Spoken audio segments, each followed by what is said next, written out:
नमस्कार दोस्तों, साहित्य समाधान के मंच से मैं डॉक्टर रीता गौड़ आपका हार्दिक स्वागत करती हूँ, अभिनंदन करती हूँ। दोस्तों, आज का सत्र बहुत महत्वपूर्ण है क्योंकि आज हम बात करने वाले हैं कामायनी के बहुत ही महत्वपूर्ण सर्ग लज्जा सर्ग की, जो हमारे नेट जेआरएफ के पाठ्यक्रम में प्रस्तावित है और बहुत सी अन्य परीक्षाओं के पाठ्यक्रम का भी अंग है।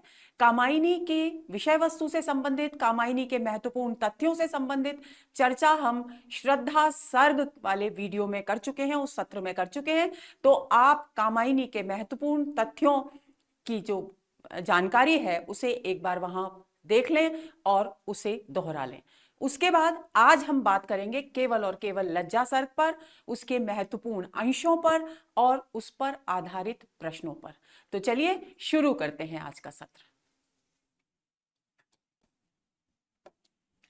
सबसे पहले, क्योंकि नेट जेआरएफ में अक्सर पूछा जाता है कथनों के विषय में, तो कौन कौन से लज्जा सर्ग यानी कामायनी से संबंधित जो महत्वपूर्ण कथन है वो यहां प्रस्तुत किए जा रहे हैं। तो हिंदी साहित्य कोश भाग 2 में कहा गया है कामायनी के विषय में कि प्रसाद ने अनुभूति और शिल्प दोनों ही दिशाओं में सतत जागरूक दृष्टि का परिचय दिया। इसका अर्थ क्या है? अनुभूति का अर्थ है दोस्तों भाव पक्ष और शिल्प का अर्थ है कला पक्ष।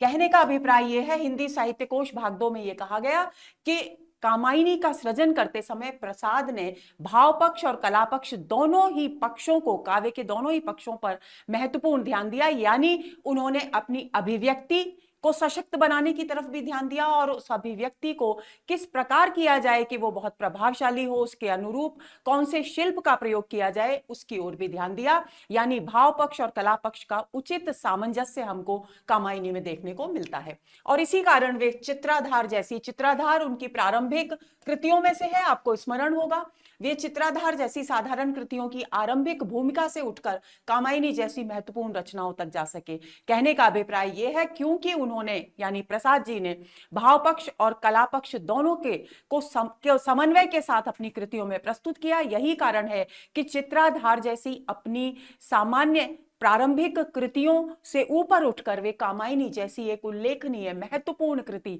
जो हिंदी साहित्य की एक अनमोल धरोहर है उसका सृजन कर सके।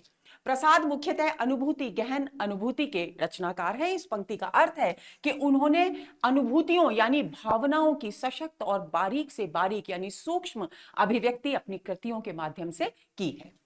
आगे चलते हैं। आगे हिंदी साहित्य कोश में कहा गया है उनके अनुभव की सीमाएं हैं और इसी कारण यथार्थवादी लेखकों जैसी व्यापकता उनमें प्राप्त नहीं होती। प्रसाद दोस्तों छायावाद के कवि हैं और छायावादी काव्य कल्पना लोक में विचरण करते हुए परिवेश की बात करता है और परिवेश की केवल सांकेतिक अभिव्यक्ति करता है, और यथार्थवाद होता है जिसमें केवल कल्पना की बात ना हो बल्कि जीवन की कड़वी सच्चाइयां भी हों, केवल जीवन के सुंदर पक्ष का ही चित्रण ना हो बल्कि जो कुछ भी असुंदर हमें प्रतीत हो रहा है, जो कुछ भी समस्या का कारण बन रहा है, उस यथार्थ को, उस कड़वे यथार्थ को भी अभिव्यक्त किया जाए। तो प्रसाद में क्योंकि वे अनुभूति के कलाकार हैं, अनुभूति के साहित्यकार हैं, तो उनके अनुभव की सीमाएं हैं, यानी वे कल्पना लोक से सांकेतिक अभिव्यक्ति अपने परिवेश की करते हैं और यथार्थवादी दृष्टिकोण उनका नहीं है। यही कारण है कि उनके दृष्टिकोण में सामान्य जन, आम जन शामिल नहीं है। पर अध्ययन मनन के द्वारा उन्होंने इतिहास की दृष्टि प्राप्त की और उन्होंने बहुत अधिक पुराणों, धर्मशास्त्रों आदि का अध्ययन किया था और उस पर चिंतन किया था। मनन यानी चिंतन किया और इससे उनका जो दृष्टिकोण है, ऐतिहासिक दृष्टिकोण है, वो बहुत ही व्यापक हुआ। और यही कारण है कि उनका यही व्यापक दृष्टिकोण कामायनी में युग बोध के रूप में हमको दिखाई देता है। यानी वे अपने समय के युग को किस प्रकार देखते हैं, किस प्रकार उनकी समस्याओं के समाधान कामायनी के माध्यम से प्रस्तुत करते हैं, ये बात कामायनी से स्पष्ट जाहिर हो जाती है। प्रसाद का समस्त साहित्य मानवीय और सांस्कृतिक भूमिका पर प्रतिष्ठित है। प्रेम, सौंदर्य आदि की अनुभूतियां उनकी मानवीयता से ही संबंध रखती हैं, यानी उनका काव्य मानवीय दृष्टिकोण का परिचायक है। आगे चलते हैं। आचार्य शुक्ल क्या कहते हैं कामायनी के विषय में? बहुत ही महत्वपूर्ण इनके कथनों पर आधारित प्रश्न बहुत बार पूछे जाते हैं। पहला कथन आपका है, किसी एक विशाल भावना को रूप देने की ओर भी अंत में प्रसाद जी ने ध्यान दिया, जिसका परिणाम है कामायनी। यानी शुक्ल जी मानते हैं कि कामायनी एक विशाल भाव को अभिव्यक्त करने का प्रयास है। इसमें उन्होंने अपने प्रिय आनंदवाद की प्रतिष्ठा दार्शनिकता के ऊपरी आभास के साथ कल्पना की मधुमती भूमिका बनाकर ही की। यानी यहां पर दो बातें कही गई हैं। पहली बात तो ये कि प्रसाद ने जिस दर्शन की कामायनी के माध्यम से स्थापना की, वो दर्शन है प्रत्यभिज्ञा, कश्मीर का शैव दर्शन, क्योंकि भगवान शिव के उपासक थे जयशंकर प्रसाद, और कश्मीर के शैव दर्शन जिसे हम प्रत्यभिज्ञा दर्शन के नाम से जानते हैं, जिसे आनंदवाद भी कहा जाता है, उसकी अभिव्यक्ति उन्होंने कामायनी के माध्यम से की। लेकिन एक बात बहुत महत्वपूर्ण है जिसकी ओर संकेत कर रहे हैं शुक्ल जी, कि यहां उन्होंने प्रत्यभिज्ञा दर्शन की गहराइयों में अपने आप को नहीं उलझाया, केवल प्रत्यभिज्ञा दर्शन का उतना ही अंश लिया जिससे वो कामायनी के भाव जगत को कोई हानि ना पहुंचा सके, उसे जटिल रूप प्रदान ना कर सके।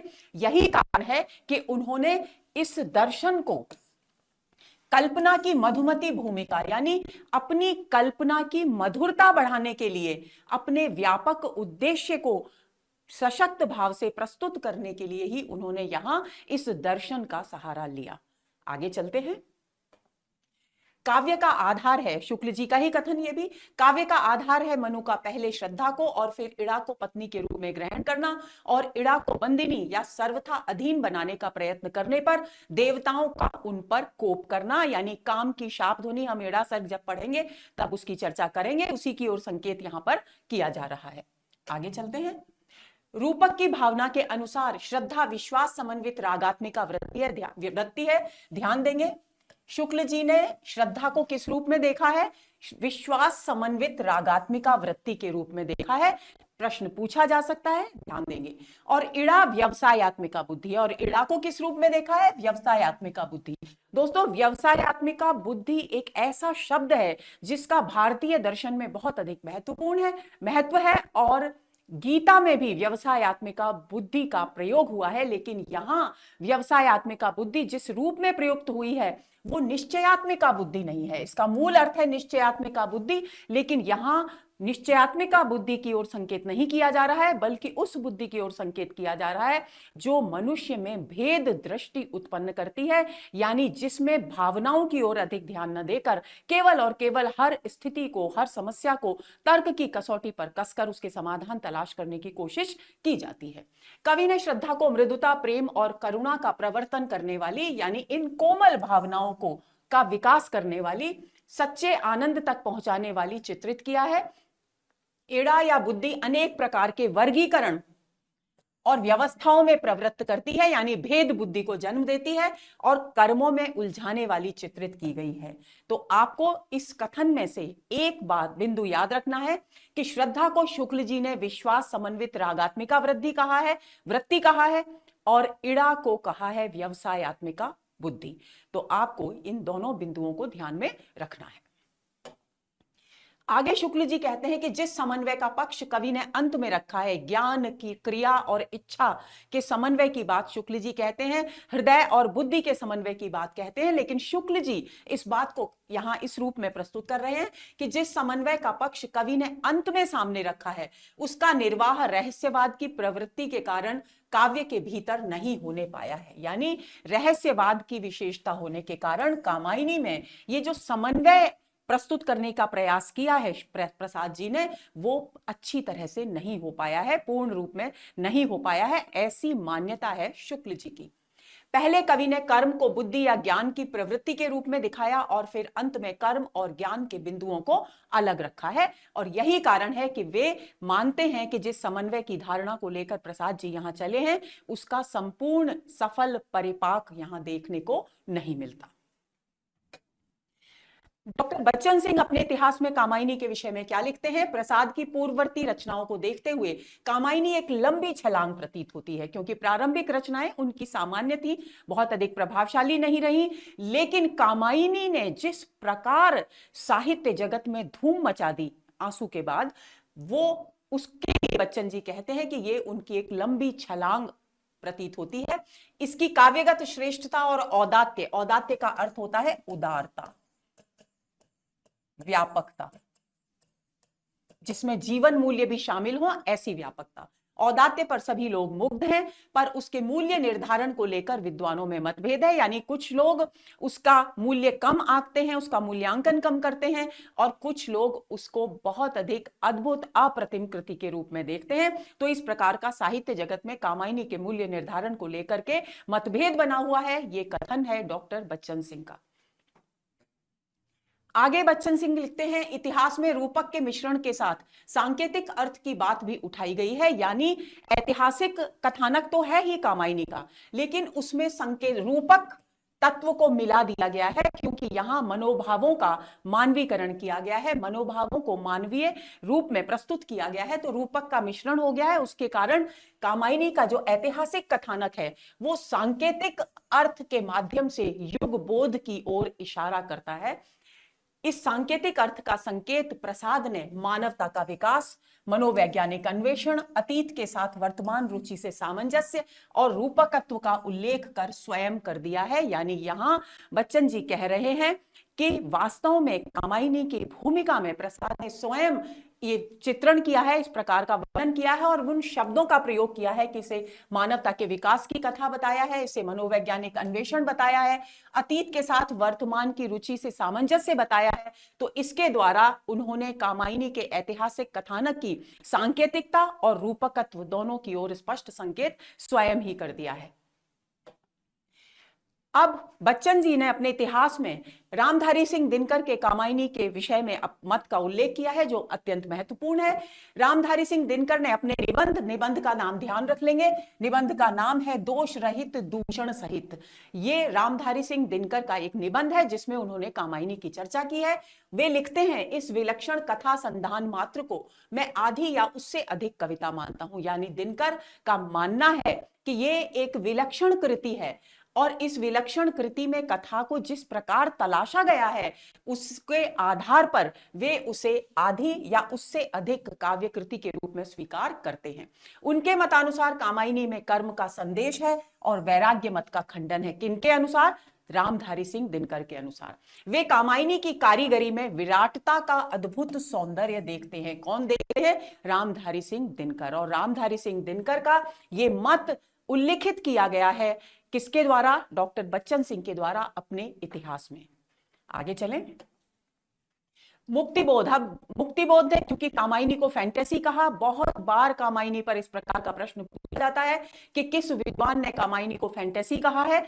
तो उसके विषय में बच्चन सिंह क्या कहते हैं? मुक्तिबोध का कामायनी संबंधी अध्ययन फूहड़ मार्क्सवाद का नमूना है। ये कथन किसका है? इसको कंठस्थ कर लेंगे, डॉक्टर बच्चन सिंह का कथन है। दूसरा वे कहते हैं मुक्तिबोध एक और कामायनी को फैंटेसी मानकर कवि को छूट देते हैं, तो दूसरी ओर यांत्रिक मार्क्सवाद को लादकर उसी छूट को वापस ले लेते हैं। इन दोनों पर आधारित प्रश्न पूछा जा सकता है, तो आप इन कथनों को अच्छी तरह से अपने ध्यान में रखेंगे।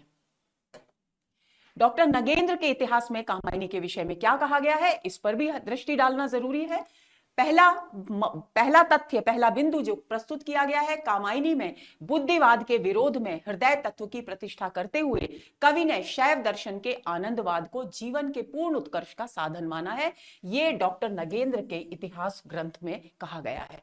कामायनी अपनी सीमाओं के बावजूद, यद्यपि कामायनी की अपनी सीमाएं हैं, लेकिन उसके बावजूद डॉक्टर नगेंद्र के इतिहास में यह स्वीकार किया गया है कि यह हिंदी साहित्य की एक गौरवशाली उपलब्धि है। यानी किसने कामायनी को हिंदी साहित्य की एक गौरवशाली उपलब्धि माना है? तो डॉक्टर नगेंद्र नाम आएगा। अब बात आती है लज्जा सर्ग की। लज्जा सर्ग के महत्वपूर्ण बिंदुओं पर बात कर लेते हैं। कामायनी महाकाव्य का छठा सर्ग है लज्जा सर्ग, ये बात आपको ध्यान रखनी है। प्रसाद ने यहां यौवन की दहलीज पर आकर स्त्री के व्यक्तित्व में विकसित होने वाले लज्जा भाव का मानवीकरण किया है। जैसे कि हमने पहले चर्चा की थी कि मनुष्य के हृदय में जितने भी मनोभाव हैं, उन सभी मनोभावों को मानवीय रूप में अभिव्यक्त किया गया है कामायनी में। यानी रूपक के द्वारा मनुष्य के रूप में अभिव्यक्त करते हुए उन सभी मनोभावों का बहुत ही सूक्ष्म चित्रण करते हुए मानव के इतिहास की कथा को, सृष्टि के विकास की कथा को प्रस्तुत यहां किया गया है। तो प्रसाद ने यहाँ जब यौवन की दहलीज पर कोई स्त्री युवती कदम रखती है तो उसमें किस प्रकार का बदलाव आता है उसके व्यक्तित्व में, उसे लज्जा के सर्ग में अभिव्यक्त किया है। क्योंकि किशोरावस्था से युवावस्था में प्रवेश करने पर एक स्वाभाविक संकोच, एक स्वाभाविक लज्जा स्त्री के हृदय में, एक युवती के हृदय में जन्म लेती है और उसे एक मानव के रूप में, एक स्त्री के रूप में लज्जा को यहां पर अभिव्यक्त किया गया है। आगे चलते हैं। पांचवें सर्ग में, यानी पांचवा छठा सर्ग है लज्जा सर्ग, उससे पहले कौन सा सर्ग है, वासना सर्ग है। तो जब हमें कथा का तारतम्य स्थापित करना है तो हमें यह जानना जरूरी है कि वासना सर्ग के अंतिम पदों में क्या बात प्रसाद जी के द्वारा कही गई है और उसके बाद वे किस प्रकार लज्जा पर आते हैं। तो वासना सर्ग में मनु श्रद्धा के सौंदर्य से अभिभूत होते हैं और उसके सम्मुख हृदय समर्पण करते हैं। ये वासना सर्ग के अंतिम चरण में होता है और इस प्रेम समर्पण को स्वीकार करने का निवेदन करते हैं। वासना सर्ग की ये पंक्तियां यहां दी जा रही हैं। आज ले लो चेतना का यह समर्पण दान, विश्व रानी सुंदरी नारी जगत का मान। ये वासना सर्ग की पंक्तियां हैं। अपने हृदय का समर्पण करते हुए मनु श्रद्धा के समक्ष कहते हैं कि आज मेरी चेतना का ये पूर्ण समर्पण मैं तुम्हें दे रहा हूं, इसे स्वीकार कर लो, इसको अपना लो। चेतना का समर्पण का मतलब क्या है? चेतना का समर्पण का मतलब है हृदय की समस्त पावन भावनाएं, और समस्त पावन भावनाएं प्रेम, स्नेह, विश्वास, निष्ठा, एकनिष्ठता आदि जितनी भी अच्छी भावनाएं हैं जो मनुष्य के व्यक्तित्व के पक्ष, व्यक्तित्व को सकारात्मकता प्रदान करती है, उनकी ओर यहां संकेत किया गया है। तो मनु अपने हृदय की सभी सद्भावनाएं जो प्रेम में डूबी हुई हैं उनका समर्पण कर रहे हैं, यानी अपने हृदय का समर्पण कर रहे हैं, अपने प्रेम को, श्रद्धा को अर्पित कर रहे हैं और उससे आग्रह कर रहे हैं कि वे इस दान को, इस समर्पण को स्वीकार करें। और वे क्या कहते हैं? विश्व रानी, श्रद्धा को कहते हैं विश्व रानी, यानी तुम, यानी स्त्री जो नारी जाति है वो संपूर्ण विश्व पर नियंत्रण करने वाली है। रानी कौन होती है? शासिका होती है। तो विश्व रानी कहकर संपूर्ण विश्व को नियंत्रित करने वाली की ओर संकेत किया गया है। सुंदरी नारी, और तुम सौंदर्य की साकार प्रतिमा हो और जगत की मान और इस संसार के गौरव का प्रतीक हो। ये नारी के विषय में एक अद्भुत दृष्टिकोण है जो प्रसाद जी ने इन पंक्तियों के माध्यम से अभिव्यक्त किया है। और मनु ये सारी भावनाएं श्रद्धा के समक्ष अपने प्रेम का समर्पण करते समय अभिव्यक्त करते हैं। मनु की प्रेमिल बातें सुनकर श्रद्धा के हृदय में नारी सुलभ लज्जा का उदय होता है, क्योंकि जब भी कभी इस तरह का की कोई स्थिति आती है, एक स्वाभाविक सी बात है कि एक संकोच, एक लज्जा किसी भी युवती के हृदय में उत्पन्न होती है और उस लज्जा के वशीभूत होकर प्रसाद जी बहुत बारीक चित्रण करते हैं। युवती की पलकें झुक जाती हैं, कान और कपोल अरुणिम यानी लाल हो जाते हैं और शरीर रोमांचित हो उठता है। इस पूरी स्थिति का वर्णन वासना सर्ग के अंतिम पंक्तियों में किया गया है। इस अवस्था में श्रद्धा मनु से कहती है कि मैं अत्यंत दुर्बल हूं। देखिए, इस स्थिति को समझने की आवश्यकता है, क्योंकि इस वाक्य को समझकर ही हम लज्जा सर्ग की विषय वस्तु को समझ पाएंगे। तो श्रद्धा, मनु आत्मसमर्पण करते हैं, हृदय समर्पण करते हैं, तो श्रद्धा मनु से कहती है कि मैं अत्यंत दुर्बल हूं, क्या मैं इस दान को ग्रहण कर सकूंगी? यानी इन पंक्तियों के माध्यम से प्रसाद जी संकेत कर रहे हैं कि पुरुष की अपेक्षा नारी स्वभाव से कोमल होती है और यही कारण है कि वो अपने आप को दुर्बल समझ रही है, क्योंकि जिस समय प्रेम समर्पण किया जा रहा है वो ये निर्णय करने की स्थिति में नहीं है कि मैं मनु के इस प्रेम को स्वीकार करूं या न करूं, क्या ये मेरे भावी जीवन के लिए कल्याणकारी होगा, श्रेयस्कर होगा। द्वंद्व की स्थिति है, संशय की स्थिति है। यही कारण है कि वह अपने आप को दुर्बल महसूस कर रही है। क्या मैं इस दान को ग्रहण कर सकूंगी जिसका उपभोग करने में भी प्राण व्याकुल हो उठते हैं? यानी प्रेम का जो भाव है वो एक ऐसा भाव है कि प्रेम के वशीभूत होकर, प्रेम में डूबकर भी हृदय में जो आनंद मिलता है उससे पहले व्याकुलता होती है। तो उसी व्याकुलता की ओर संकेत यहां पर किया जा रहा है। पंक्तियां देखते हैं। कहती है श्रद्धा, आह मैं दुर्बल, कहो क्या ले सकूंगी दान, कि मैं तो बहुत दुर्बल नारी हूं, कोमल हूं स्वभाव से, क्या मैं आपके इस प्रेम के समर्पण को स्वीकार कर सकूंगी, यानी मैं इसको अपने जीवन का आधार बना सकूंगी, वह जिसे उपभोग करने में विकल हो प्राण। क्यों? क्योंकि प्रेम एक ऐसा भाव है जो युवतियों के हृदय में व्याकुलता, विकल यानी व्याकुलता, बेचैनी उत्पन्न करता है। मनु के प्रेम समर्पण के बाद लज्जावश, क्योंकि लज्जा का भाव अब उदित हो गया है प्रेम समर्पण के बाद मनु के, लज्जावश श्रद्धा की शारीरिक एवं मानसिक स्थिति में बदलाव आता है और यहीं से दोस्तों लज्जा सर्ग की शुरुआत होती है। अभी तक वह स्वच्छंद गति से सर्वत्र घूमती फिरती थी। गांधार से हम श्रद्धा सर्ग में पढ़ चुके हैं कि गांधार प्रदेश से घूमती हुई वो हिमालय पर्वत की ओर आ गई थी, क्योंकि उसे जिज्ञासा थी पर्वतीय क्षेत्रों के सौंदर्य को निकट से देखने की। तो वो स्वच्छंदता अब उसकी समाप्त हो गई है, क्योंकि उसके हृदय में लज्जा के कारण अनेक प्रकार के संकोच वाले भाव उत्पन्न हो रहे हैं। आगे चलते हैं। श्रद्धा में आए इन्हीं परिवर्तनों को कवि ने मानवीकरण के माध्यम से यहां प्रस्तुत किया है लज्जा सर्ग में। अगला बिंदु है, एक दिन संध्या काल श्रद्धा अपने परिवर्तनों पर विचार कर रही है। यानी कवि ने कुछ इस प्रकार का वर्णन किया है दोस्तों कि श्रद्धा बैठी है, संध्या का समय है, आकाश में लालिमा छाई हुई है और वो निर्णय कर रही, वो इस निर्णय पर पहुंचना चाहती है, वो चिंतन कर रही है कि वो मनु के प्रेम समर्पण को स्वीकार करे या नहीं, क्या ये उसके लिए उचित होगा या ये अनुचित होगा। इस चिंतन में वो डूबी हुई है। अचानक उसे आकाश की लालिमा के बीच से एक छाया मूर्ति के आगमन का आभास होता है। और दोस्तों ये छाया मूर्ति जो है वो लज्जा का मानवीकरण है, लज्जा का भाव, यानी उसके सामने साकार रूप में खड़ा हुआ प्रतीत उसे होता है। पंक्तियां कुछ इस प्रकार हैं। नीरव निशीथ में लतिका सी तुम कौन आ रही हो बढ़ती, कोमल बाहें फैलाए सी आलिंगन का जादू पढ़ती। अब जब एक छाया मूर्ति के आने का आभास श्रद्धा को होता है तो वो उससे प्रश्न करती है कि ये छाया मूर्ति आखिर तुम कौन हो। तो किस प्रकार से वो उसका परिचय प्राप्त करने की कोशिश करती है। प्रसाद जी की ये पंक्तियां देखिए। नीरव निशीथ, नीरव निशीथ, नीरव का मतलब शांत, निशीथ का मतलब रात्रि। कवि कहते हैं कि शांत अर्धरात्रि के समय जिस प्रकार लतिकाएं चुपचाप बढ़ जाती हैं, हम जब भी कभी लतिकाएं बढ़ती हैं, वृक्ष बढ़ते हैं, तो हम कभी उनको बढ़ते हुए अपनी आंखों से नहीं देख पाते। जब उनका बढ़ना, उनकी वृद्धि बहुत अधिक स्पष्ट रूप से सामने आती है तो हमें उस बदलाव का, उस वृद्धि का, उस विकास का पता चलता है। तो जिस प्रकार अर्धरात्रि के समय लतिका चुपचाप बढ़ती है, उसी तरह से वो उस छाया मूर्ति से कहती है कि हे छाया मूर्ति, अर्धरात्रि के समय बढ़ती हुई लतिका की तरह, यानी बहुत ही रहस्यात्मक ढंग से, हे छाया मूर्ति तुम कौन हो जो निरंतर मेरी ओर बढ़ती हुई चली आ रही हो।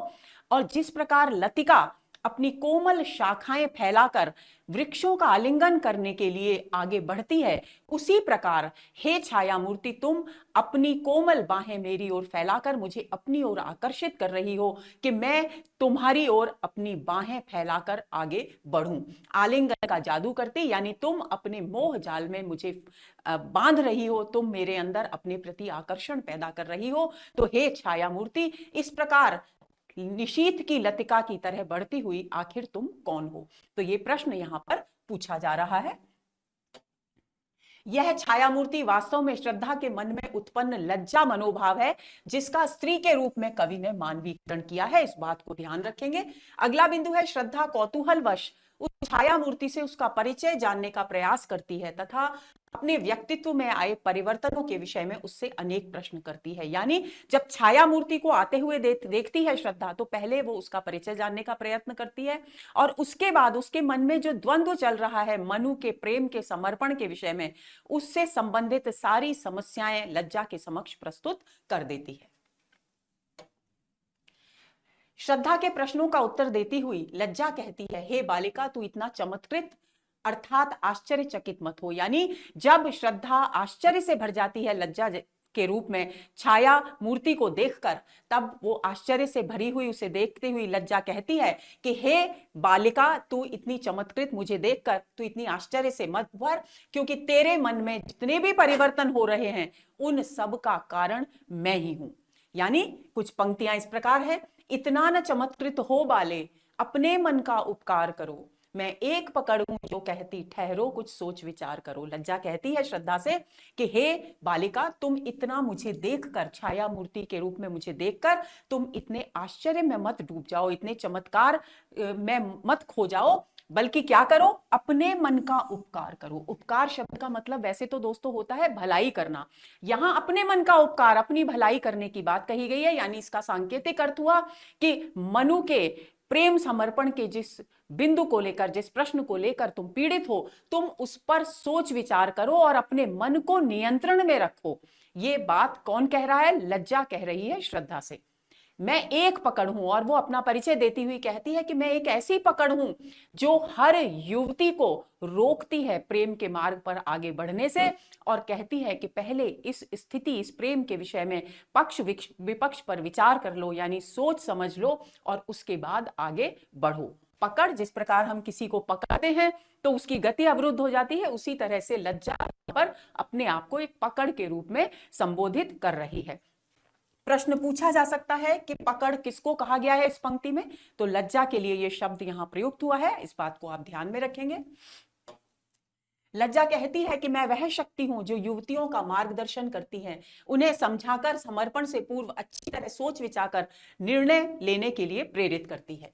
मैं युवतियों में निहित सौंदर्य हूं। लज्जा कहती है कि मैं अपना परिचय दे रही है, क्योंकि श्रद्धा ने उससे उसका परिचय मांगा है। तो वो कहती है कि मैं युवतियों में जो सौंदर्य उत्पन्न होता है, कौन सा सौंदर्य? बाहरी सौंदर्य की बात यहां नहीं की जा रही है, बल्कि भावनाओं के सौंदर्य की, हृदय के सौंदर्य की बात की जा रही है कि मैं वो युवतियों में निहित हृदय का सौंदर्य हूं, चेतना का सौंदर्य हूं, और मैं युवतियों को गौरव का पाठ पढ़ाती हूं, यानी किस प्रकार वो अपने व्यक्तित्व के गौरव को सुरक्षित रखते हुए प्रेम के मार्ग पर आगे बढ़ें, इसकी सीख मैं युवतियों को देती हूं। पंक्तियां कुछ इस प्रकार है।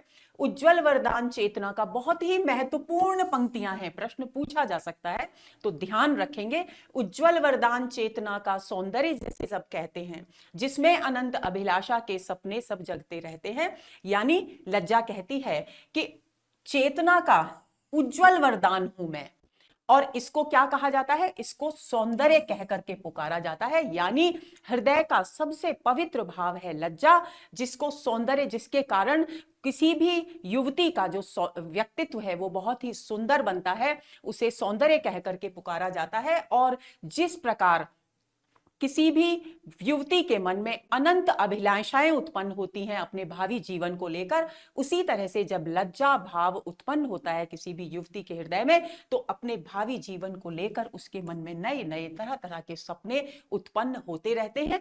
तो लज्जा ये बताना चाह रही है कि हे श्रद्धा, हे बालिका, मैं चेतना का वही उज्जवल वरदान हूं जिसके कारण युवतियों के हृदय में अनेक प्रकार के अपने भावी जीवन को लेकर के स्वप्न जन्म लेते हैं। तो प्रश्न पूछा जा सकता है कि उज्जवल वरदान चेतना का किसे कहा गया है? तो लज्जा को कहा गया है। आगे चलें। मैं उसी चपल की धात्री हूं, गौरव महिमा सिखलाती, ठोकर जो लगने वाली है उसको धीरे से समझाती है। अब लज्जा आगे कहती है कि वो जो चंचलता है, जो नए नए सपने युवतियों के हृदय में लज्जा के कारण उत्पन्न होते हैं, उन सपनों के कारण उसके व्यक्तित्व में जो चंचलता आती है, चपल यानी चंचल, उस चंचलता को धात्री, यानी चंचलता की मैं क्या हूं? संरक्षिका हूं। धात्री का सीधा साधा बोलचाल की भाषा में हुआ धाय मां। जैसे धाय मां बच्चों का पोषण करती है, उन्हें गलत रास्ते पर जाने से रोकती है, उसको उनको अच्छी सीख देती है, उसी तरह से लज्जा कहती है कि मैं युवतियों की चंचलता की रक्षा करती हूं, यानी उसे नियंत्रित करती हूं ताकि वे गलत मार्ग पर न जाएं। गौरव महिमा हूं सिखलाती, और मैं उन्हें गौरव और व्यक्तित्व की महिमा को सुरक्षित रखने का पाठ पढ़ाती हूं। ठोकर जो लगने वाली है और प्रेम के मार्ग पर सोच विचार करने के लिए प्रेरित करती हूं, क्योंकि यदि प्रेम के मार्ग पर ठोकर लगने वाली है, यानी विश्वासघात होने वाला है, तो उसे पहले ही मैं समझा देती हूं धीरे से, ताकि वे अपने जीवन में कष्ट और दुख प्राप्त न कर सके। लज्जा कहती है कि मैं देव सृष्टि में काम की पत्नी रति के नाम से विख्यात थी। देव सृष्टि के नष्ट होने के बाद एक भावना बनकर इधर उधर भटक रही हूं। यानी जो प्रश्न श्रद्धा ने पूछा था कि तुम लतिका की तरह अर्धरात्रि में बढ़ती हुई कौन मेरे सामने छाया की तरह आ रही हो, उसी का उत्तर लज्जा यहां पर दे रही है। लज्जा आगे कहती है, मैं देव सृष्टि की रति रानी निज पंचवाण से वंचित हो, बन आवर्जना मूर्ति दीना, अपनी अतृप्ति सी संचित हो। वो आगे कहती है कि जब देव सृष्टि चल रही थी, क्योंकि प्रलय हो चुकी है, हम इस बात पर चर्चा कर चुके हैं पहले पिछले सत्र में, श्रद्धा सर के सत्र में, कि जब प्रलय हुई थी तो प्रलय के कारण देव सृष्टि पूरी तरह से समाप्त हो गई थी और उस देव सृष्टि में से केवल और केवल मनु शेष रहे जो आगे की सृष्टि के निर्माता बने। तो वो कहती है कि देव सृष्टि के समय में मैं काम की पत्नी रति थी, आज उसी के का मैं प्रतिबिंब हूं, लेकिन आज जबकि देव सृष्टि समाप्त हो गई है तो मैं अपने पंचवाण यानी पति कामदेव, कामदेव को पंचवाण कहा जाता है, पंचवाण से वंचित हो यानी कामदेव से अलग हो गई हूं।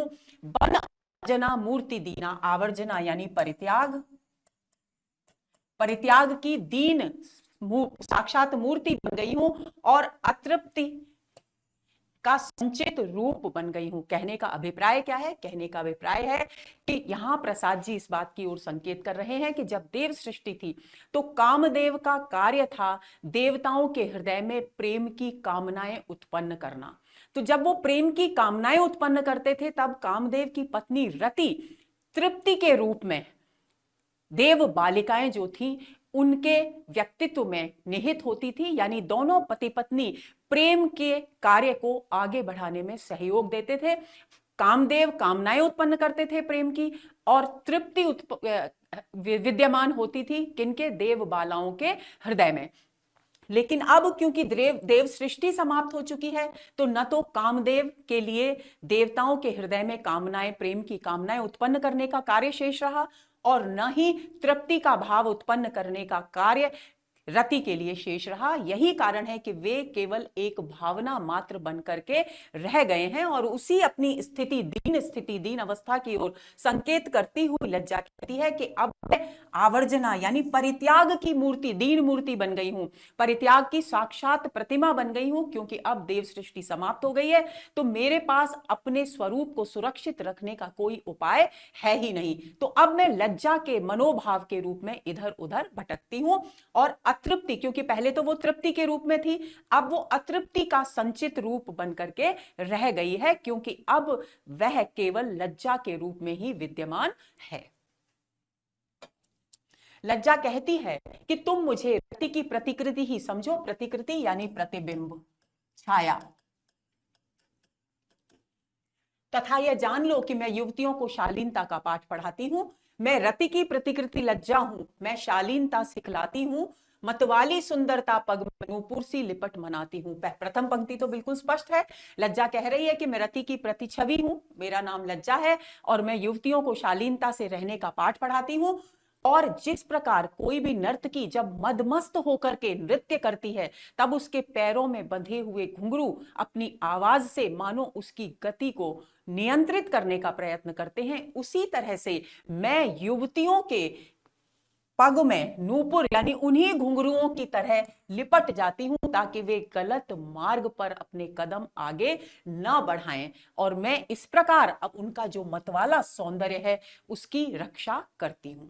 अगले बिंदु पर, मैं उनके व्यक्तित्व में कपोलों की लाली, आंखों में काजल, घुंघराली लटों और मन की मरोड़ के रूप में प्रकट होती हूं। यानी लज्जा का कहने का अभिप्राय यह है कि जब भी कभी लज्जा का भाव किसी युवती के हृदय में उत्पन्न होता है तब उसके कपोलों पर एक सुंदर लालिमा छा जाती है। तो उस रूप में लज्जा यहां कपोलों की लाली के रूप में, गालों पर जो लालिमा छा जाती है उसके रूप में अभिव्यक्त होती है और उसकी आंखों में एक स्वाभाविक श्यामलता आ जाती है, मानो उसने काजल लगा रखा हो। यानी एक अद्भुत सौंदर्य उसकी आंखों में लज्जा के कारण उत्पन्न हो जाता है, तो वो आंखों में काजल के रूप में लज्जा का भाव दिखाई देता है।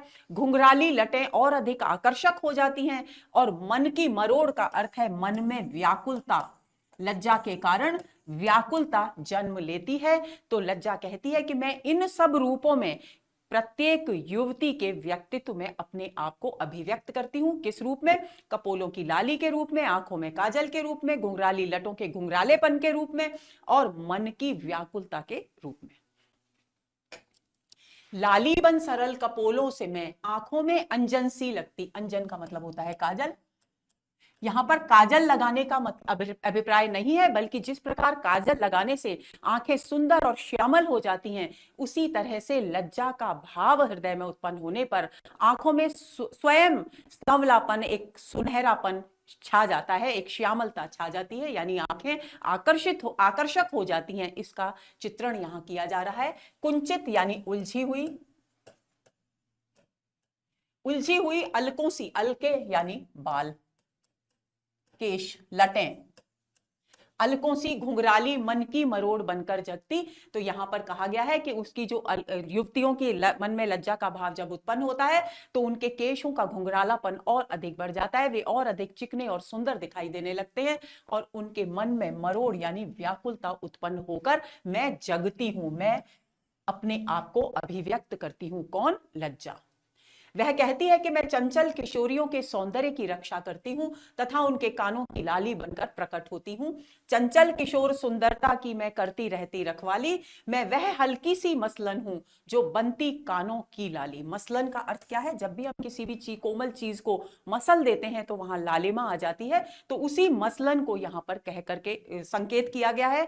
जो लालिमा आ जाती है उसकी ओर यहां मसलन शब्द से संकेत किया गया है। तो वो कहती है कि मैं वो हल्की सी मसलन हूं, हल्की सी मरोड़ हूं, जो कानों की लाली बनकर के युवतियों के व्यक्तित्व में सामने आती है। लज्जा की ये बातें सुनकर श्रद्धा उसे अपने जीवन के सही मार्ग के विषय में पूछती है। अब लज्जा का पूरा परिचय प्राप्त हो चुका, अब श्रद्धा के मन में ये बात उत्पन्न हो रही है, बेचैनी है कि वो किस प्रकार से अपनी समस्या को लज्जा के समक्ष रखे। तो वो पूछती है कि हाँ, मैंने जान लिया आपके विषय में, आपके पूरे स्वरूप को, पूरे व्यक्तित्व को मैं पहचान गई हूं। हाँ ठीक, परंतु बताओगी मेरे जीवन का पथ क्या है? इस निविड़ निशा में संस्कृति की आलोकमयी रेखा क्या है? श्रद्धा पूछती है कि लेकिन मैं तुम्हारे स्वरूप के विषय में तो परिचित हो गई, लेकिन मुझे कृपया इतना बता दो कि मेरे जीवन का सही मार्ग क्या है? यानी संकेत क्या है? संकेत यह है कि मनु के प्रेम को मुझे स्वीकार करना चाहिए, उनके समर्पण को स्वीकार करना चाहिए या नहीं स्वीकार करना चाहिए। मेरे लिए, मेरे भविष्य के लिए, मेरे सुंदर भविष्य के लिए सही मार्ग कौन सा है, उसकी जानकारी मुझे तुम दे दो। इस निविड़ निशा में, निविड़ यानी घने अंधकार वाली रात, घनी अंधेरी रात में संस्कृति की आलोकमयी रेखा क्या है? पंक्ति को ध्यान से समझ लेंगे। निविड़ निशा वैसे तो शाब्दिक अर्थ है घने अंधकार की, घनी अंधेरी रात, लेकिन यहां संकेत किया गया है उस द्वंद्व की ओर, उस संशय की ओर, उस किंग कर्तव्य विमूढ़ता की ओर जो श्रद्धा के मन में जन्म ले रही है, जबकि वो अनिर्णय की स्थिति में है। वो ये निर्णय नहीं कर पा रही कि वो मनु के प्रेम प्रस्ताव को स्वीकार करे या नहीं। तो वो जो अंधेरा छाया हुआ है उसके चारों ओर, उसकी यहां पर इन शब्दों के द्वारा सांकेतिक अभिव्यक्ति की गई है। जिस प्रकार रात्रि के घने अंधकार में से हल्की सी भी प्रकाश की किरण होती है तो उसके सहारे मनुष्य को सही मार्ग दिखाई देने लगता है, तो उसी की ओर संकेत किया गया है आलोकमयी रेखा। आलोकमयी रेखा का सांकेतिक अर्थ है सही मार्ग। तो श्रद्धा लज्जा से पूछ रही है कि अब जबकि मैं द्वंद्व के घने अंधकार में डूबी हुई हूं, इस सृष्टि में ऐसी कौन सी आलोक की यानी प्रकाश की किरण है जो मुझे सही मार्ग पर ले जा सके, यानी मेरे जीवन के इस द्वंद्व से निकलने का सही मार्ग कौन सा है? ये श्रद्धा लज्जा से पूछती है। श्रद्धा कहती है कि मैं अपनी दुर्बलता को जानती हूं, इसीलिए मेरा मन ढीला पड़ जाता है और मैं पराजित हो जाती हूं, यानी मैं मन से अपने आप को पुरुष के समक्ष पराजित महसूस करने लगती हूं। यह आज समझ तो पाई हूं, श्रद्धा कहती है लज्जा से कि मैं आज, जबकि मेरे अंदर लज्जा का भाव उत्पन्न हो रहा है, मैं ये समझ पाई हूं कि मैं दुर्बलता में नारी हूं, कि मैं पुरुष की अपेक्षा शारीरिक शक्ति में दुर्बल हूं मैं, और लज्जा भाव उत्पन्न होने के कारण, संकोच का भाव उत्पन्न होने के कारण उस दुर्बलता को मैं अपने भीतर बहुत अच्छी तरह से महसूस कर पा रही हूं। जबकि जब तक ये लज्जा का भाव उदित नहीं हुआ था, जब तक मनु ने प्रेम समर्पण नहीं किया था, उससे पहले मेरे मन में अपने लिए, अपने व्यक्तित्व को दुर्बल समझने जैसा भाव कभी उत्पन्न नहीं हुआ। मैं पूरी तरह से स्वच्छंद इधर उधर विचरण करती थी, लेकिन आज इस स्थिति में मैं ये समझ पाई हूं कि मैं नारी, एक ऐसी नारी हूं जो शारीरिक दृष्टि से दुर्बल है, अवयव की सुंदर कोमलता लेकर मैं सबसे हारी हूं, और मैं अपने सुंदर व्यक्तित्व के कारण ही, अपने हृदय की कोमल भावनाओं के कारण ही मैं सबसे हारी हूं। यानी मैं पुरुष की अपेक्षा अपने आप को पराजित महसूस करती हूं, हारा हुआ महसूस करती हूं।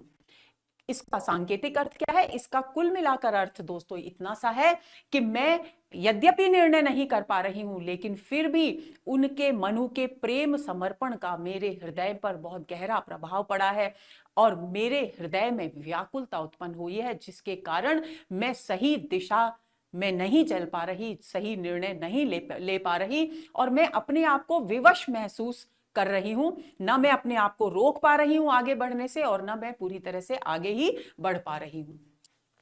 वह कहती है कि मेरी आंखों में सदैव आंसू भरे रहते हैं। ये आंसू कौन से हैं? ये आंसू है प्रेम के आवेग के आंसू। जब प्रेम विभोर होता है व्यक्ति, तो उसके हृदय में गीलापन आ जाता है, तो वही उन्हीं आंसुओं की ओर संकेत है। ये पीड़ा के आंसू नहीं है।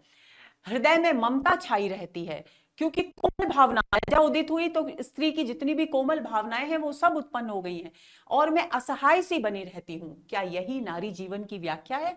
अगला प्रश्न क्या पूछती है? पर मन भी क्यों इतना ढीला अपने ही होता जाता है, घनश्याम खंड सी आंखों में क्यों सहसा जल भर आता है। श्रद्धा लज्जा से पूछती है कि न जाने ऐसा क्या हो गया है मनु के प्रेम समर्पण के बाद कि मेरा हृदय जो है वो इतना भावनाओं से भर गया है, भावनाओं इतना भावाकुल हो गया है कि मैं अपने व्यक्तित्व में शिथिलता अनुभव करती हूँ। मन में जो एक दृढ़ता थी, वो दृढ़ता अब मुझ में नहीं रही। घनश्याम, और जब भी मैं मनु के विषय में सोचती हूं तो मेरे अंदर प्रेम का भाव उत्पन्न होता है, और मेरी काले बादलों जैसी जो आंखें हैं उनमें अचानक भावावेग के कारण जल अपने आप भर आता है, यानी अश्रुओं से भर जाती हैं मेरी आंखें। तो मेरे व्यक्तित्व में हुए इस परिवर्तन का आखिर कारण क्या है? ऐसा मेरे साथ क्यों हो रहा है? ये दूसरा प्रश्न करती है श्रद्धा लज्जा से। श्रद्धा कहती है कि मैं जब भी दूसरों की परीक्षा लेने का प्रयत्न करती हूं, दूसरों की परीक्षा यानी मनु के प्रेम की परीक्षा से यहां पर अर्थ है, मैं दूसरों की परीक्षा लेने का प्रयत्न करती हूं, तब मैं स्वयं परीक्षा के तराजू में तुल जाती हूं। यानी मैं ये जानना चाहती हूं कि मनु के हृदय में मेरे प्रति प्रेम, विश्वास और एकनिष्ठता किस सीमा तक है, और है भी या नहीं है। लेकिन मैं उनकी परीक्षा लेने की बजाय स्वयं ही अपने हृदय की सारी भावनाएं उनके समक्ष उजागर कर देती हूं, यानी मैं स्वयं परीक्षा के तराजू में तुल जाती हूं, तुल है ये, तथा स्वयं को पुरुष के समक्ष असहाय सा अनुभव करने लगती हूं। अब आगे कहती है, नारी जीवन का चित्र यही क्या विकल रंग भर देती हो, अस्फुट रेखा की सीमा में आकार कला को देती हो। बहुत ही गहन भावाभिव्यक्ति है दोस्तों, इस पंक्ति को अच्छी तरह से समझ लेंगे।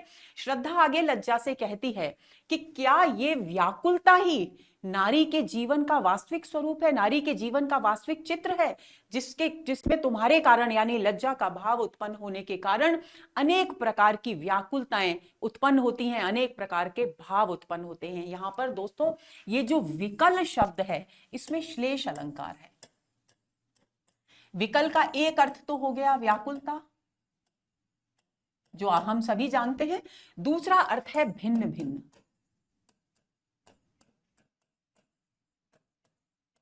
अब नीचे की पंक्ति से समझकर इस पंक्ति को आगे ऊपर की पंक्ति तक आएंगे। तो देखिए वो कह रही है कि अस्फुट रेखा की सीमा में आकार कला को देती हो, यानी जिस प्रकार जब भी कोई चित्रकार चित्र बनाता है तो चित्र बनाने से पहले वो क्या करता है, कुछ अस्फुट अस्पष्ट सी रेखाएं खींचता है, और उसके बाद उसमें अलग अलग रंग भरकर उस अपनी कलाकृति को एक आकार देता है, एक चित्र के रूप में परिवर्तित करता है। उसी तरह से वो कहती है कि हे लज्जा, तुम न जाने कैसे युवतियों के हृदय में भिन्न भिन्न प्रकार के रंग भर देती हो। यानी रंग का अर्थ क्या हुआ? सांकेतिक अर्थ हुआ भावनाएं। भिन्न भिन्न प्रकार की भावनाएं, मनोभाव, विभिन्न भिन्न प्रकार के स्वप्न उत्पन्न करती हो, और उसके उन भिन्न भिन्न प्रकार के स्वप्नों के माध्यम से क्या करती हो, उसके हृदय को साक्षात नारी के रूप में उपस्थित करती हो, यानी नारी जीवन के पूरे स्वरूप को साक्षात हमारे सामने प्रस्तुत कर देती हो। कैसे? जैसे एक चित्रकार अस्फुट रेखाओं, अस्पष्ट रेखाओं के माध्यम से एक सुंदर चित्र को अलग अलग रंगों से सजाकर एक सुंदर चित्र बना देता है, उसी तरह से तुम भी जो अनिश्चय की स्थिति है नारी के हृदय में, उसमें तरह तरह के मनोभाव उत्पन्न करके उसे एक निश्चित आकार प्रदान करती हो, उसे उसकी भावनाओं को आकार देती हो। यहाँ ये बात कही जा रही है। तो इस प्रकार विकल का मतलब हो गया, विकलता का एक तो अर्थ हो गया व्याकुलता के भाव से भर देती हो। लज्जा के कारण जब प्रेम का भाव है तो व्याकुलता स्वाभाविक रूप से आ गई, लेकिन विकल का जब भिन्न भिन्न अर्थ हुआ तो उसका अर्थ हो गया कि भिन्न भिन्न प्रकार की भावनाओं से नारी के हृदय को भर देती हो। आगे चलें। रुकती हूं और ठहरती हूं पर सोच विचार न कर सकती, पगली सी कोई अंतर में बैठी जैसे अनुदिन बकती। आगे श्रद्धा कहती है कि मैं एक बार प्रेम समर्पण करना चाहती हूं, यानी मनु के प्रेम समर्पण को स्वीकार करना चाहती हूं, लेकिन फिर मैं रुक जाती हूं, ठहर जाती हूं। लेकिन ठहरती क्यों हूं? कि मैं उसके पक्ष और विपक्ष पर विचार कर सकूं, सोच विचार कर सकूं और संतुलित निर्णय ले सकूं। लेकिन मैं रुक तो जाती हूं पर सोच विचार नहीं कर पाती, यानी मैं अनिर्णय की स्थिति में हूं। मैं किंग कर्तव्य विमूर्षी हो गई हूं कि मैं समझ ही नहीं पा रही कि मुझे कौन सा मार्ग अपनाना चाहिए, क्या उचित है क्या अनुचित। पगली सी, और मुझे ऐसा लगता है मानो मेरे हृदय में अंतर, यानी हृदय, मेरे हृदय में मानो कोई पगली युवती बैठी है जो अनुदिन यानी हर दिन कुछ ना कुछ बकवास करती रहती है। जैसे कोई पगली स्त्री होती है, वो कुछ भी कुछ बड़बड़ाया करती है जिनका कोई अर्थ नहीं होता। उसी से तुलना करती है अपने हृदय की व्याकुलता की, किंग कर्तव्य विमूढ़ता की तुलना करती है श्रद्धा, और कहती है कि जिस प्रकार कोई पगली बैठी बैठी बड़बड़ाया करती है और उसके उस बड़बड़ाने का कोई निश्चित अर्थ नहीं होता, उसी तरह से मेरे हृदय में भी प्रतिपल अनेक प्रकार के विचार आते हैं, लेकिन उन विचारों का कोई ठोस निर्णय पर पहुंचने का आधार नहीं बनता। यानी उन विचारों के माध्यम से वो इतने टूटे टूटे विचार होते हैं कि उनके माध्यम से मैं कोई निर्णय नहीं ले पाती हूं। आगे वो कहती है, मैं जब भी तोलने का करती उपचार स्वयं तुल जाती है, कि जब भी मैं मनु के प्रेम की परीक्षा लेने जाती हूं, उनके प्रेम की वास्तविकता को जानने का प्रयास करती हूं, तो मैं उनकी परीक्षा यानी उनके हृदय की मनोभावनाओं को तो पहचान नहीं पाती, लेकिन मैं स्वयं अपना हृदय उनके सामने प्रस्तुत कर देती हूं। अपने हृदय में उनके प्रति जो विश्वास है, जो प्रेम है, उसे मैं उनके सामने अभिव्यक्त कर देती हूं।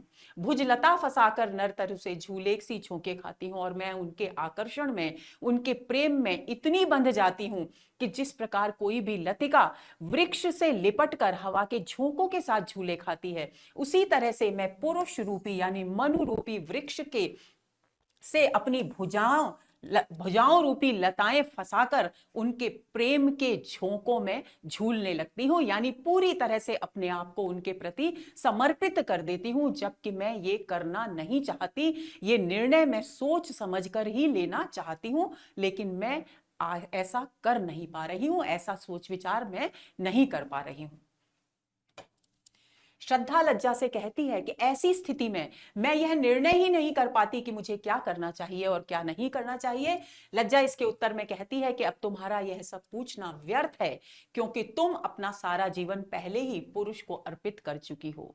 ये सारांश है इस सर्ग का, कि लज्जा कहती है कि अब तुम ये जो पूछ रही हो, ये तो समय बहुत निकल चुका, क्योंकि जिस तरह से तुम कह रही हो कि भुजलता फंसाकर नरतरु से झूले सी झोंके खाती हूं, इसका मतलब ये है कि अब तुम पूरी तरह से मन से मनु को अपना चुकी हो, इसलिए अब ये सब पूछना व्यर्थ है, इसका कोई अर्थ नहीं है।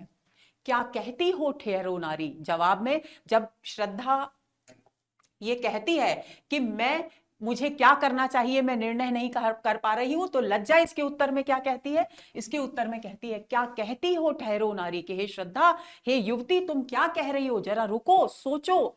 संकल्प अश्रु जल से अपने, तुम दान कर चुकी पहले ही जीवन के सोने से सपने। यानी क्या कह रही है लज्जा? लज्जा कह रही है कि जिस प्रकार हम संकल्प, कोई भी धार्मिक कार्य करते हैं दोस्तों, तो आपने ध्यान दिया होगा कि संकल्प करते समय अंजलि में जल लिया जाता है और उस जल को हाथ में लेकर के संकल्प किया जाता है।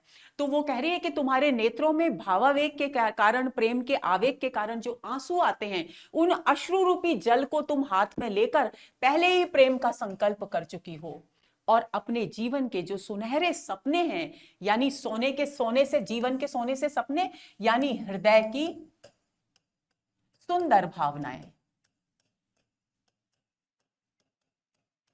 तुम पहले ही मनु को दान कर चुकी हो। इसलिए अब क्या निर्णय लूं, क्या नहीं लूं, कौन सा मार्ग उचित है, कौन सा अनुचित, ये प्रश्न पूछना कोई मायने नहीं रखता। वह श्रद्धा से कहती है कि तुम तो केवल श्रद्धा हो। अब क्योंकि वो निर्णय ले चुकी है, वो लज्जा उसे एहसास कराती है श्रद्धा को कि तुम पहले ही मनु के प्रति भावनात्मक स्तर पर समर्पित हो चुकी हो। तो ऐसी स्थिति में अब तुम्हें सिर्फ ये ध्यान रखना है कि तुम जो नारी हो, उस नारी का वास्तविक रूप क्या है? श्रद्धा है, और तुम्हारा हृदय विश्वास से परिपूर्ण है। ऐसी स्थिति में तुम्हें केवल अमृतमयी नदी की भांति बहते हुए पुरुष अर्थात मनु के जीवन को हरा भरा बनाने का प्रयत्न करना चाहिए, यानी आनंद पूर्वक दाम्पत्य जीवन जीना चाहिए। यह संकेत यहां पर इस पंक्ति के द्वारा दिया गया है।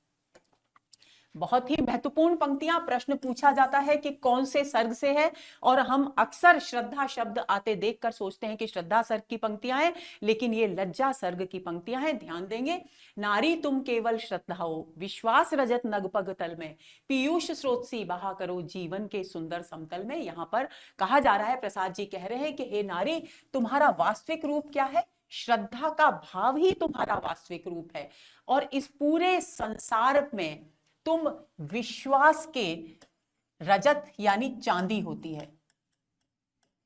चांदी का रंग कैसा होता है? उज्जवल, चमकीला होता है। तो उस उज्जवलता की ओर यहां पर संकेत किया जा रहा है। तो कह रहे हैं कि हे नारी, तुम्हारा जो वास्तविक रूप है वो है श्रद्धा और विश्वास की भावनाओं की साकार प्रतिमा। तो तुम्हें क्या करना चाहिए?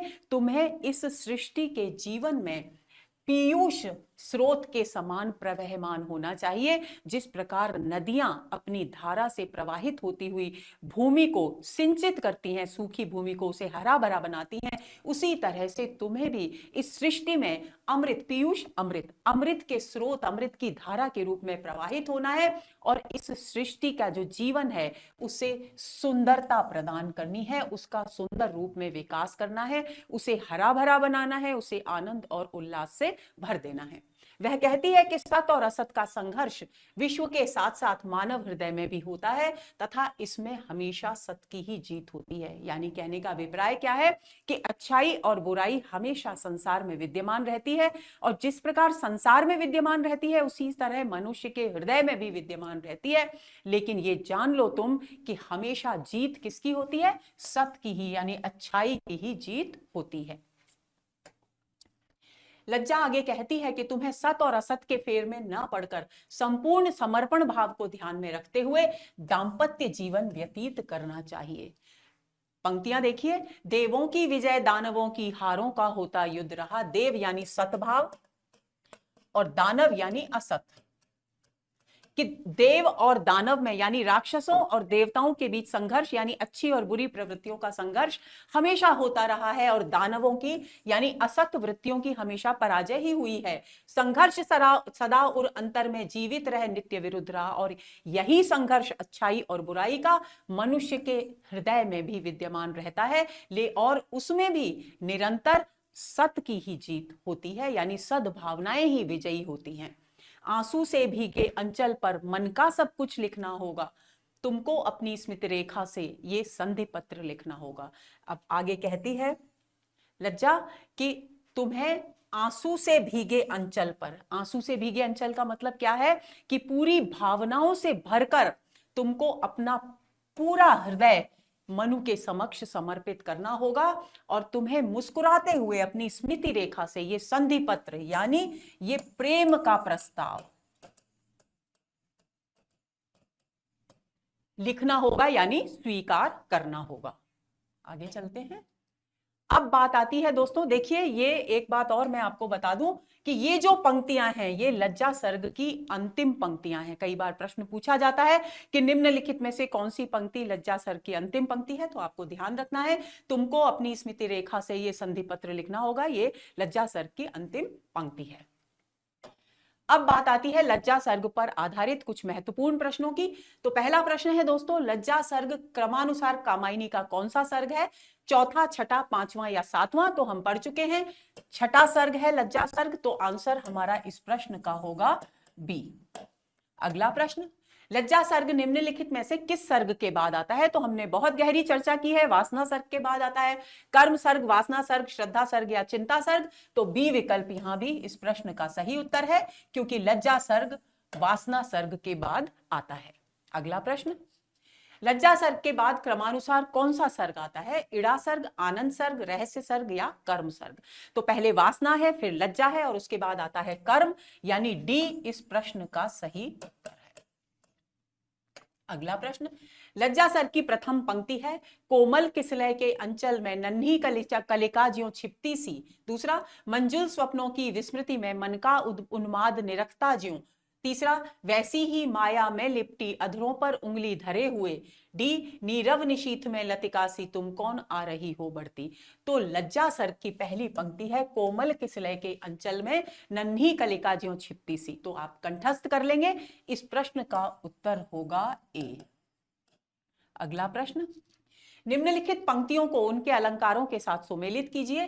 कोमल किसलय के अंचल में नन्ही कलिका ज्यों छिपती सी, जिस प्रकार कोमल पत्तों के अंचल में नन्ही कली छिपी हुई होती है, उसी तरह से श्रद्धा तुम आकाश में, लज्जा तुम इस आकाश में इस घने आवरण के बीच छिपती हुई सी क्यों चली आ रही हो। तो यहां पर ज्यों वाचक शब्द है, ज्यों वाचक शब्द जहां आता है वहां उत्प्रेक्षा अलंकार होता है, क्योंकि लज्जा में कोमल किसलय के अंचल में छिपे होने की संभावना व्यक्त की जा रही है। तो ए का उत्तर हुआ दूसरा।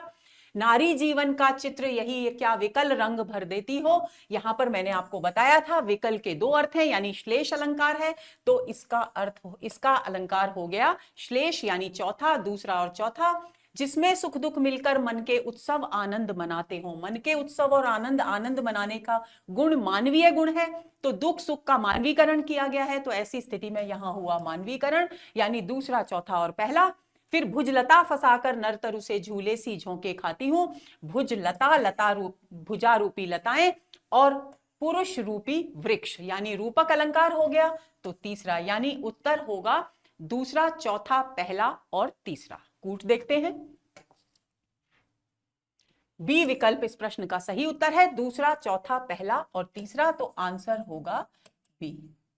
अगला प्रश्न, संकेत कर रही रोमाली चुपचाप बरजती खड़ी रही, भाषा बन भौहों की काली रेखा सी भ्रम में पड़ी रही।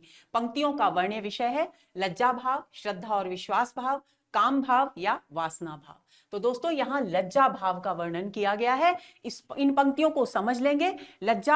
श्रद्धा बता रही है अपने मन में लज्जा के उदय को, वो कह रही है संकेत कर रही रोमाली की जब से मेरे हृदय में मनु के प्रति प्रेम का भाव उत्पन्न हुआ है, क्योंकि उन्होंने अपने प्रेम का समर्पण मेरे सामने किया है, तो ऐसी स्थिति में मैं जब भी अपने प्रेम का निवेदन, अपने प्रणय निवेदन उनके समक्ष करना चाहती हूं, तो मेरे अंदर भावनाओं का इतना तीव्र आवेग उत्पन्न होता है कि मेरा रोम रोम मुझे मानो रोकने लगता है। रोम रोकने का यानी मेरे रोंगटे खड़े हो जाते हैं, मेरे रोए खड़े हो जाते हैं, रोम समूह खड़ा हो जाता है और मुझे ऐसा लगता है मानो ये रोमाली यानी ये रोम समूह जो है, रोम समूह, ये मुझे अपनी प्रेम की अभिव्यक्ति करने से बरज रहा है, यानी रोक रहा है।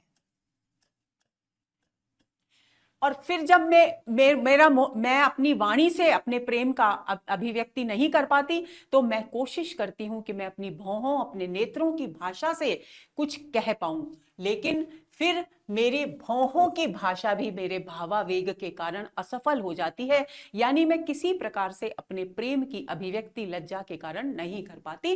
तो लज्जा के उत्पन्न होने के कारण प्रेम की अभिव्यक्ति जो श्रद्धा नहीं कर पा रही है, उस भाव का वर्णन है, यानी लज्जा भाव का यहां पर वर्णन किया गया है। आंसर होगा ए।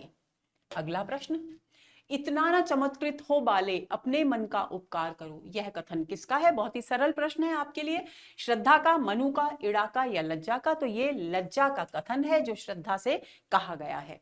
तो इस प्रश्न का उत्तर होगा डी। अगला प्रश्न, उज्जवल वरदान चेतना का किसे कहा गया है? श्रद्धा को, लज्जा को, काम को या इड़ा को? तो बी विकल्प बिल्कुल सही है, क्योंकि मैंने आपको बताया था बहुत ही महत्वपूर्ण पंक्ति है, पूछा जा सकता है प्रश्न कि उज्जवल वरदान चेतना का किसको कहा गया है? लज्जा को कहा गया है। तो उत्तर होगा बी। लज्जा के विषय में निम्नलिखित में से असंगत कथन है। पहला, वह चंचलता को नियंत्रित कर गौरव महिमा सिखलाती है, सही है। दूसरा, वह देव सृष्टि की रति रानी है, यह भी सही है।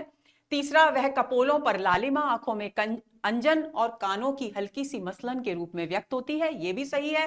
वह पीयूष स्रोत के समान प्रवाहित होती है, यह असंगत कथन है, क्योंकि यह लज्जा के विषय से संबंध नहीं रखता। यह कथन श्रद्धा भाव से संबंधित है।